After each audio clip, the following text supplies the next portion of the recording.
రోమాపత్రిక 7వ అధ్యాయం చూడండి, వాళ్ళు ఏం చెప్తారు వివరణ. రోమాపత్రిక 7వ అధ్యాయం 20వ వచనం.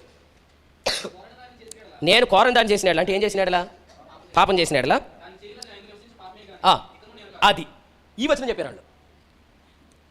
వీళ్ళు కూడా ఎలా చేశారు తెలిసే దీన్ని? చాలా సీక్రెట్గా జూమ్ మీటింగ్లోకి మనలో ఉండే వాళ్ళందరూ పిలిచి ఈ వాక్యం వినిపించడం స్టార్ట్ చేశారు. వాళ్ళు నేను పాపిని కాదు అనే తీర్పు విశ్వాసకి లేదు అట్లా, నేను పాపం చేశానని కూడా నువ్వు తీర్పు తీర్చుకోవద్దు. ఇప్పుడు చెప్పండి, నువ్వు ఈ తప్పు చేయడం కరెక్టేనా అన్నయ్య అని అడిగితే, నువ్వు నన్ను అడిగితే అంటే దేవుడే నాకు చెప్పాడు చేసింది కూడా నేను కాదు అనుకోమన్నాడు, అకార్డింగ్ టు రోమన్స్ 7:20. కానీ మీకు ఒక కామెడీ పేజ్ చెప్పనా ఇక్కడ ఇందులో? నా యందు నివసించి పాపం చేపించిందని ఉంది కదా, కానీ వీళ్ళు ఏమంటున్నారంటే ఇస్కరియోతు యోధ పాపం చేశాడుగా. ఇస్కరియోతు యోధ పాపం చేశాడా లేదా? అటు చూడకండి నన్ను చూడండి. ఇస్కరియోతు యోధ పాపం చేశాడా? చేశాడు. ఇస్కరియోతు యోధ పాపం చేసినా అది యోధా చేసిన పాపం కాదు అని దేవుడు తీర్పు తీర్చును. ఎప్పుడంటే వాడు కొంచెం వెయిట్ చేస్తే దేవుడు సిలువు దగ్గర ఈ పాపం చేసిన నువ్వు కాదు సాతానని సాతానికి తీర్పు తీర్చును, కానీ వాడు ఆ తీర్పు వినేలోపే చచ్చిపోయాడు అనే దానిలోంచి తెచ్చి ఇప్పుడు తప్పు చేస్తుంది కూడా మనం కాదు, సో నువ్వు తప్పు చేసిన ప్రతిసారి తీర్పును సాతాను మీద గంటే. అది టీచింగ్. ఇది గ్రేస్ టీచింగ్. చూసారా అంత భయంకరమైన దుర్బోధం? నేను ఇది కనిపెట్టా.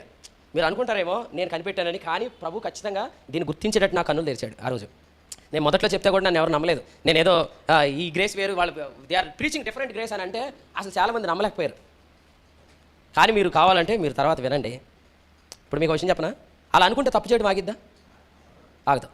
తప్పు చేయడం ఆగదు. తప్పు చేయడం ఎప్పుడు ఆగిద్దా అన్నాడు? నువ్వు తప్పు చేసినప్పుడు పాపిననే తీర్పు తీర్చుకోకు, నీతిమంతుడనే తీర్పు తీర్చుకో, ఎందుకంటే అదిగో ఉత్తరవాదం ఉన్నాడు కాబట్టి. అలా చేస్తే మీరు పాపము చేయకుండుటకై ఈ సంగతి రాస్తున్నా అన్నాడు. అప్పుడు తప్పు చేసింది ఎవరు?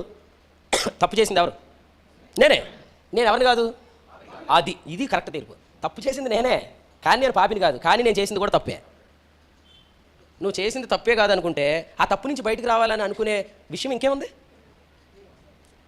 నేను చేసిన తప్పు కాదు అంటున్నాను నేను. ఎందుకు అలా అనుకుంటే నేను చేసిన తప్పు అని అనుకుంటే నాకు సిన్ఫుల్ కాన్షియస్నెస్ వచ్చేస్తున్నాను అన్నాడు ఆ బ్యాచ్లో ఒకడు. ఏంట్రా బాబు సిన్ఫుల్ కాన్షియస్నెస్ అంటే? అది కాదురా బాబు, అసలు పాపజ్ఞప్తి గల మనస్సాక్షి అనే దాని గురించి అసలు నేర్పించిందే ఈ సహవాసం. బయట చాలా గ్రేస్ టీచింగ్స్ ఉన్నాయి, అందులో ఎక్కువగా వాడిన పదం ఈ సహవాసం నుంచి వచ్చింది.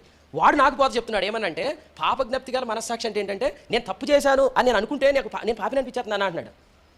ఇప్పుడు అలా అనిపిస్తే నువ్వు తప్పు చేయలేదా అని అడిగితే అలా అనుకోకూడదు అన్న అంటాడు. మరి తప్పు కదా, తప్పు అనుకోకూడదు అన్న అంటాడు. మరి తప్పు కాదు అని అనుకుంటే అది తప్పు కానప్పుడు దాని నుంచి బయటకు రమ్మని యోహాను ఎందుకు చెప్తున్నాడు? మీకు కూడా తెలుసా? యేసు ప్రభునందు దేవుడు మీకు ఇచ్చిన మహిమకు మీరు ఎంత క్లోజ్గా ఉంటారో సిన్ని మీరు అంత ఎక్కువగా సహించుకుంటారు.